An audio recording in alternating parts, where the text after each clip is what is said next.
Cuán firme cimiento se ha dado a la fe. A través de la Biblia, un análisis de la Biblia libro por libro que le ayudará a crecer espiritualmente. Estos estudios fueron diseñados por el Dr. J. Vernon McGee. Acompáñenos en este fascinante recorrido a través de la Biblia. La palabra de Dios. Hay un hecho en la vida de Jesús, de los tantos que están registrados en la Biblia, que sé que usted lo recuerda. Jesús entró a Jerusalén montado sobre un pollino en un día que hoy conocemos como Domingo de Ramos. ¿Lo recuerda? Las personas estaban celebrando, agitando ramas de palma con sus manos y gritando «¡Hosanna, Hosanna!». Este evento también es conocido como la entrada triunfal a Jerusalén. Bienvenido a través de la Biblia, el programa donde conocemos a Dios en su palabra. Les habla Heiel Ortiz y en el día de hoy, nuestro maestro Samuel Montoya nos brindará una imagen más amplia de este hecho, mirándolo desde la profecía en el Antiguo Testamento en el libro de Zacarías que fue cumplida en ese día. Este será un estudio interesante de la palabra de Dios y oramos que usted sea bendecido con los estudios, así como lo es José en Venezuela, quien nos dice: Hola, saludos a ese prestigioso programa de A Través de la Biblia. Soy un fiel oyente y he aprendido mucho con los estudios. Gracias por ayudarme en el caminar de las Santas Escrituras. Bendiciones. Muchas gracias, José, por compartir con nosotros tu testimonio. Ahora iniciemos nuestro tiempo en oración. Padre eterno, es maravilloso ver cómo tu palabra se cumple y cómo las profecías se vuelven una realidad de acuerdo con tu santa voluntad. Ayúdanos a entender y comprender lo que tienes para nosotros en el día de hoy. En el nombre de Jesús oramos. Amén. Y ahora iniciamos nuestro recorrido bíblico de hoy con las enseñanzas del Dr. McGee en la voz de nuestro maestro Samuel Montoya. Continuamos hoy, amigo oyente, nuestro viaje por el libro de Zacarías. Estamos en el capítulo 9 y en el versículo 9, un versículo que nos impulsó a hacer varias preguntas en el programa anterior. Por lo menos dijimos varias cosas que presentaban preguntas en cuanto a este versículo. Y vamos a leerlo otra vez. Por lo general se presenta en el Domingo de Ramos como un mensaje porque tiene que ver con la así llamada entrada triunfal de Cristo a Jerusalén. Así es que vamos a leer una vez más este versículo 9 del capítulo 9 de Zacarías. Alégrate mucho, hija de Sión. Da voces de júbilo, hija de Jerusalén. He aquí tu rey vendrá a ti, justo y salvador, humilde y cabalgando sobre un asno, sobre un pollino, hijo de asna. También quisiéramos observar lo que nos dice el Evangelio según San Mateo. Aunque todos los escritores de los Evangelios señalan la entrada triunfal, Mateo es el único que está diciendo lo que dice Zacarías. Juan nos presenta, por así decirlo, un comentario sobre la profecía de Zacarías. En lugar de decir regocijaos, él dice no temas. En realidad, esa es una buena interpretación. Así es que Mateo es a quien debemos destacar y vamos a ver lo que nos dice él en el capítulo 21 de su Evangelio, versículos 1 al 5. Y quisiéramos leer todo esto porque es muy importante notar lo que él dice aquí. Escuche. Cuando se acercaron a Jerusalén y vinieron a Betfagé, al monte de los olivos, Jesús envió 2 discípulos diciéndoles: Id a la aldea que está enfrente de vosotros, y luego hallaréis una asna atada y un pollino con ella. Desatadla y traédmelos. Y si alguien os dijere algo, decid: el Señor los necesita, y luego los enviará. Todo esto aconteció para que se cumpliese lo dicho por el profeta cuando dijo: Decid a la hija de Sión: He aquí tu rey viene a ti, manso y sentado sobre una asna, sobre un pollino, hijo de animal de carga. Debemos notar cómo nos presenta esto Mateo. Él dice: Decid a la hija de Sión. Él no dice: Alégrate mucho, hija de Sión. Usted también puede notar que Mateo no menciona justo y salvador como lo hace Zacarías. Así es que tenemos aquí estas 2 omisiones. Ahora, ¿por qué dejó fuera Mateo estas palabras? ¿Es acaso porque no pudo citar esto correctamente? ¿O porque no lo sabía? Bueno, amigo oyente, no creemos eso. Nosotros creemos en la inspiración verbal total de la Escritura. Y creemos que Zacarías sabía lo que él estaba haciendo porque él estaba escribiendo por inspiración del Espíritu de Dios. Y creemos que Mateo también sabía lo que estaba escribiendo y también lo hacía por inspiración del Espíritu de Dios. Ahora no vamos a leer más de lo que Mateo nos dice, aunque vamos a hacer referencia a esto. Quisiéramos que usted considere este versículo que tenemos ante nosotros en el texto de Zacarías. El autor de estos estudios bíblicos, el Dr. J. Vernon McGee, contaba que en una ocasión él se encontraba en la ciudad de San Francisco, en California, después de haber concluido la Segunda Guerra Mundial. En aquella ocasión llegó a esa ciudad el general Douglas MacArthur, que venía desde el Japón. Las autoridades le esperaban en el aeropuerto y le llevaron hacia el hotel en una manera que ellos pensaban era privada, o por lo menos semi-privada, desde el aeropuerto al hotel. Ahora había también allí una manifestación pública, una aglomeración de gente tal que obstaculizaba el tránsito de vehículos. Al Dr. McGee se le había advertido, por medio de un amigo, que ya que planeaba regresar a la ciudad de Los Ángeles por tren, que mejor era que estuviera en la estación temprano, porque de otra manera iba a tener dificultades en llegar allí. De modo que él llevó las maletas y las entregó en la sala de equipaje y luego regresó a la ciudad para cenar. Cuando salió del restaurante notó que la calle estaba colmada de gente. Allí había mucha gente que dificultaba el tránsito y tuvo que caminar desde el centro de la ciudad hasta la estación del ferrocarril. Antes había tratado de llegar a la estación por medio de un taxi, pero se dio cuenta de que llegaría más pronto si caminaba que si permanecía en el taxi. Y al día siguiente los periódicos informaban que esta había sido una verdadera entrada triunfal para el general MacArthur. Y lo mismo ocurrió en otra gran ciudad norteamericana. Ahora, si esta así llamada entrada triunfal del Señor Jesucristo a Jerusalén hace más de 2000 años pudiera compararse con esto, diríamos que fue algo muy pobre. Y lo que fue en realidad es un desfile de pobreza. No era algo glorioso en ninguna manera. Era la entrada de un hombre muy pobre, con unos seguidores bastante pobres también. Si en aquel entonces algún romano hubiera estado de visita en Jerusalén y se hubiera asomado a la ventana y hubiera observado lo que estaba ocurriendo, y si se le hubiera dicho que era la entrada triunfal de Jesucristo, él le hubiera respondido: ¿piensan ustedes que esta es una entrada triunfal? Ustedes deberían haber estado en Jerusalén cuando regresó César victorioso.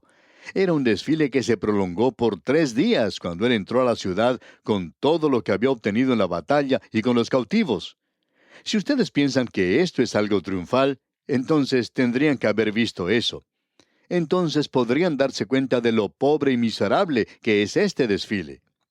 Y amigo oyente, creemos que la Iglesia se ha equivocado al llamar a esta una entrada triunfal. Cristo nunca tuvo la intención de que fuera una entrada triunfal.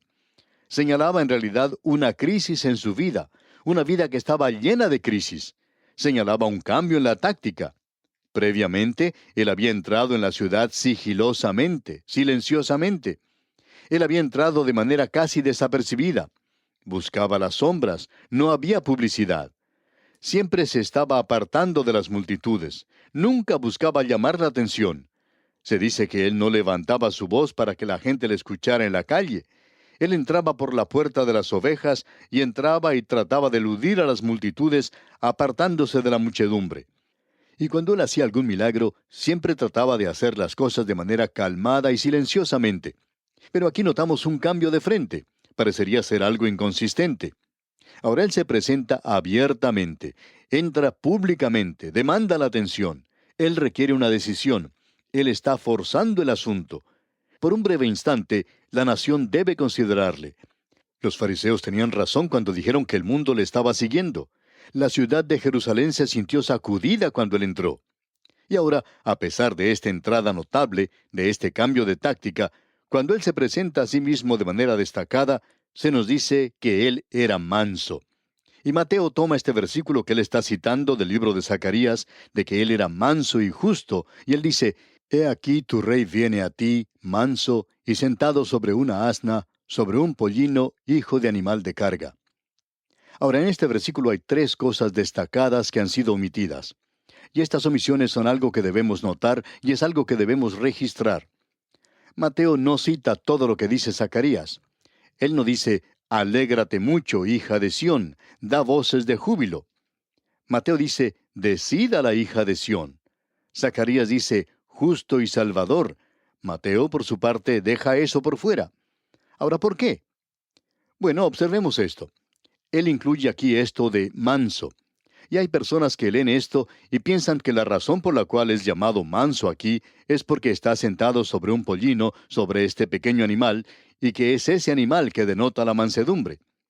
Pero no es así, amigo oyente. Este pequeño pollino es un animal en el cual se presentaban los reyes. El caballo era un animal de guerra. Así es como se presenta en las Escrituras. El pollino era un animal en el cual cabalgaban los reyes que estaban buscando la paz, o cuando se encontraban en paz. Era un animal real. Y si usted observa lo que dice el libro de Jueces, en el capítulo 10, versículos 3 y 4, y también en el capítulo 12, versículo 13, encontrará que los jueces proveían estos animales, estos asnos, para sus hijos. Y era algo muy destacado en aquellos días. Uno de esos jueces tenía 30 hijos, y él consiguió 30 asnos, uno para cada uno de sus hijos. Es como si hoy un padre le comprara a sus hijos algunos carros deportivos. El asno, pues, era un animal real. En el día de hoy, en estos automóviles deportivos, uno puede bajar el techo si quiere, o puede andar con el techo bien puesto.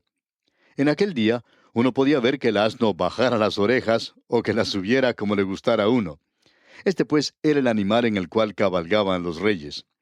Ahora, el pensamiento que se presenta en Zacarías es que a pesar de que él está cabalgando como un rey, demostrando paz, aún así, él es manso y humilde. Ahora, existe aún otra impresión equivocada que necesita ser corregida y que está relacionada con este así llamado incidente. Maestros bíblicos en Gran Bretaña y en Europa han reconocido en su gran mayoría que hubo 3 oportunidades cuando él hizo su aparición en esa entrada triunfal. Él lo hizo en primer lugar el día de reposo, o sea, el día sábado. Y luego lo hizo el domingo y también el lunes. Y creemos que las Escrituras dan testimonio de esto. Por ejemplo, él entró la primera ocasión en el día del sábado, y entró como rey. Y en el Evangelio según San Marcos, capítulo 11, versículo 11, leemos, «Y entró Jesús en Jerusalén y en el templo, y habiendo mirado alrededor todas las cosas, como ya anochecía, se fue a Betania con los 12».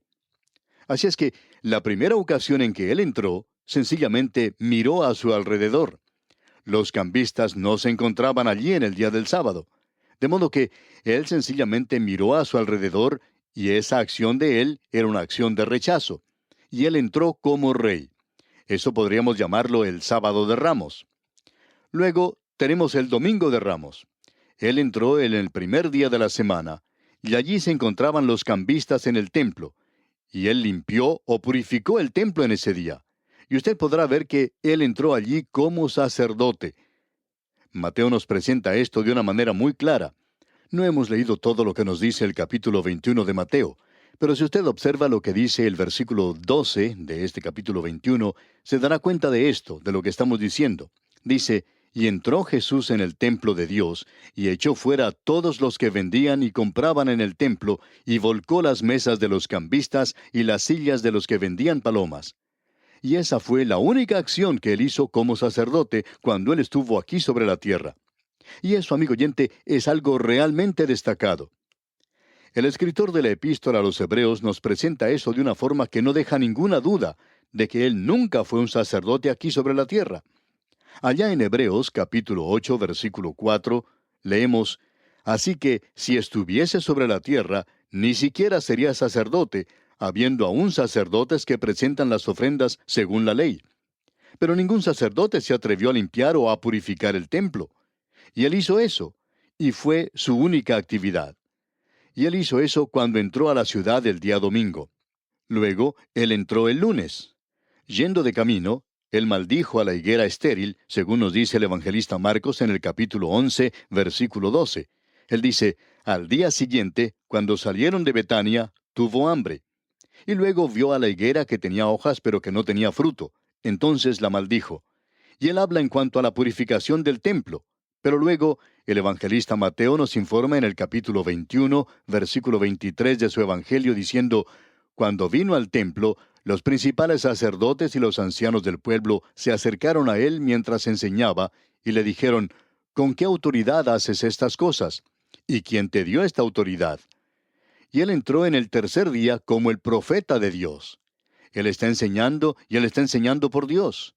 Y él enfrentó toda objeción que se le presentó en esa ocasión, y él dejó al enemigo silencioso.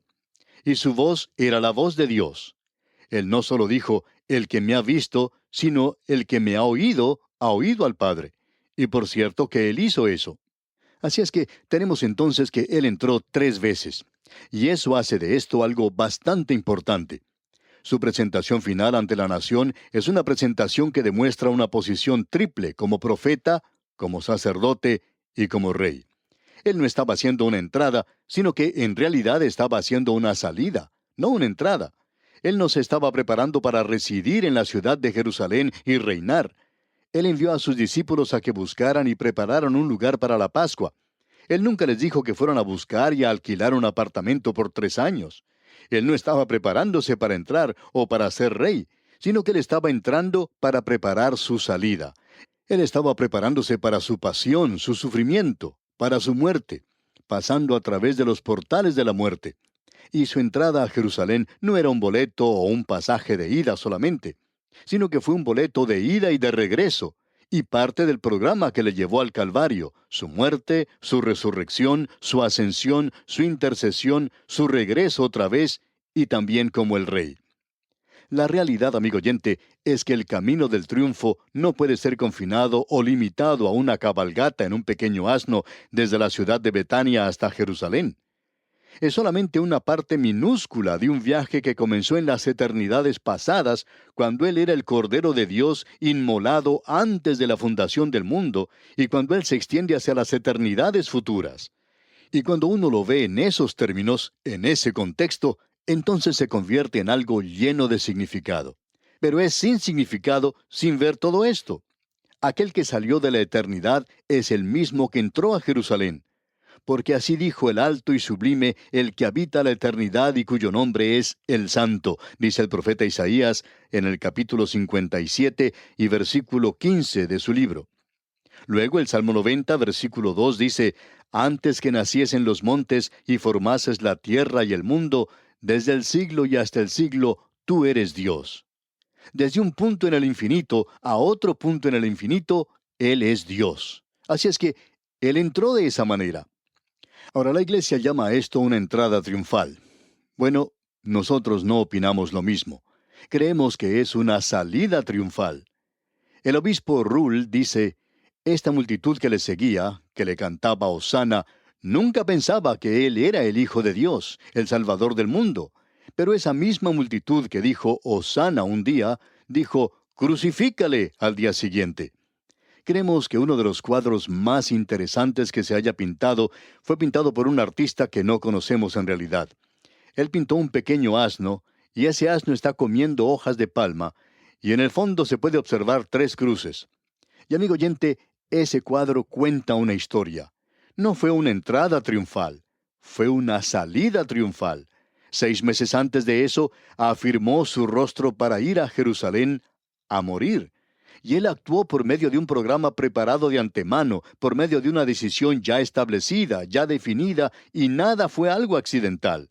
Nada fue dejado a la aventura. Ese pollino había sido preparado, el aposento alto había sido reservado, y él ejecutó todo eso según su plan. Es como el piloto de un avión que parte de una capital europea y se dirige a otro país. Cuando sale, él informa a sus pasajeros que estará aterrizando en su lugar de destino en 12 horas. Y luego ese avión cruza los mares, viaja sobre países que pueden estar cubiertos de nieve y recorre distancias de un continente a otro y finalmente llega a su destino según el plan establecido. Y cuando el Señor Jesucristo fue a Jerusalén, Él había salido de la eternidad, amigo oyente, y Él iba a la eternidad. Así es que Él no estaba haciendo ninguna entrada, Él estaba haciendo una salida. Él estaba saliendo por medio de la cruz. Pero ese no era su destino, y la tumba vacía tampoco fue su objetivo. No, amigo oyente, la ascensión no fue el fin de su historia. Lo que él en realidad hizo, pues, fue una salida triunfal. Es por esa razón que el apóstol Pablo podía escribir, subiendo a lo alto, llevó cautiva la cautividad. Y el Señor podía decirle al ladrón crucificado junto a él, hoy estarás conmigo en el paraíso. Amigo oyente, nosotros podemos hoy cantar mirando hacia el futuro, cuando Él venga, cuando Él regrese como Rey, porque Él tiene un pasaje de ida y de regreso. Y podemos cantar a Cristo coronad, divino Salvador, sentado en alta majestad, es digno de loor. Al Rey de gloria y paz, loores tributad, y bendecidle al inmortal por toda eternidad. Todo lo que puedo decir en cuanto a esta entrada triunfal es que me postro ante Él, mi Salvador, mi Señor. Y aquí nos detenemos por hoy, amigo oyente, y retornaremos Dios mediante en nuestro próximo programa, en la continuación de este estudio sobre el libro del profeta Zacarías, y confiamos que usted nos vuelva a sintonizar. Mientras tanto, le sugerimos que estudie los versículos siguientes del capítulo 9 de este libro para que esté mejor informado y mejor preparado para nuestro próximo estudio. Es nuestra oración que el Señor derrame sobre usted sus ricas y abundantes bendiciones. Muchas gracias al maestro Samuel Montoya por guiarnos y dirigirnos en el estudio bíblico de hoy. Durante este mes, tenemos 2 recursos que usted puede adquirir en nuestro sitio web. El primero es el librito El secreto de la fuerza. ¿Por qué somos impotentes contra el ataque del mal que invade nuestro mundo? Encontramos el secreto de la fuerza en este lugar inesperado en el Antiguo Testamento. Basado en Zacarías capítulo 4, versículos 1 al 6, usted podrá encontrar respuestas a estas preguntas. Y también el librito El desconocido de Galilea. Jesús vino a su propio pueblo, los judíos, pero ellos no reconocieron quién él era. Zacarías lo había profetizado siglos antes, pero se lo perdieron. ¿Por qué vino la primera vez? ¿Y por qué viene de nuevo? Basado en el libro de Zacarías, este librito será de bendición para su vida. Obtenga su descarga gratuita visitando a través de la Biblia.org/recursos. A través de la Biblia.org/recursos. Y si usted vive o tiene una dirección física en los Estados Unidos, le invitamos a que nos llame al número 1-800-880-5339. 1-800-880-5339 y solicite una copia impresa de estos recursos sin costo alguno para usted. Quiero recordarle lo siguiente. Lo primero es que los recursos impresos están disponibles solamente dentro del territorio de los Estados Unidos. Y también están disponibles gracias a las ofrendas y donaciones de personas como usted que son bendecidos y ministrados por estos estudios. Para más información visite a través de la Biblia.org/recursos. A través de la Biblia.org/recursos. ¿Fue de ayuda para usted el estudio de hoy? ¿Desea enviarnos algún comentario de lo que ha estado escuchando? Entonces escríbanos, no espere más. Nuestro correo electrónico es atv@transmundial.org. atv@transmundial.org. Si desea recibir las notas y bosquejos de lo que estamos estudiando, suscríbase gratis en nuestra página en internet a través de la Biblia.org/notas. A través de la Biblia.org/notas.